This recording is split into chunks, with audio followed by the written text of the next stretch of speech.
Selang beberapa hari musibah kebakaran yang merenggut nyawa balita berusia 2,5 tahun di Kecamatan Topos, hari ini kembali terjadi kebakaran yang menghanguskan sebagian rumah dari warga Kelurahan Rimbo Pengadang.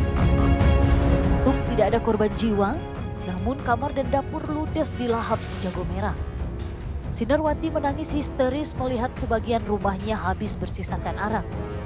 Sinarwati yang hari ini bekerja paruhan di kebun salah satu warga Rimbo Pengadang dipanggil pulang oleh anaknya untuk melihat rumahnya yang sudah dipenuhi dengan asap. Diduga kebakaran ini terjadi karena kelalaian dari anak kandung Sinarwati itu sendiri. Karena diduga sang anak yang masih di bawah umur menyalakan korek api sehingga menimbulkan percikan api yang membakar kasur di rumahnya. Hari ini sekitar pukul 12.30 waktu Indonesia Barat, rumah Sinarwati kembali terbakar. Belum tahu penyebab pasti, tetapi bukan dari korsleting listrik. Selang beberapa jam, api berhasil dipadamkan oleh warga dan dibantu pihak polsek setempat. Dengan menggunakan alat seadanya, kerugian ditafsir puluhan juta.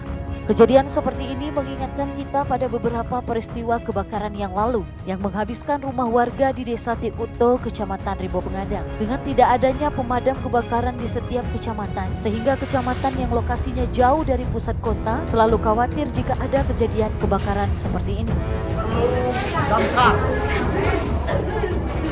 Damkar perlu di Kecamatan Rimbo Pengadang, satu bu. Ini kejadiannya sudah habis.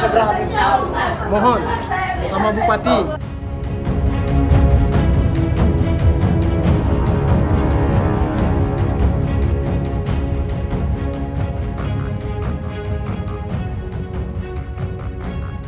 Dari lokasi, Riri Agustin, Lebok TV melaporkan.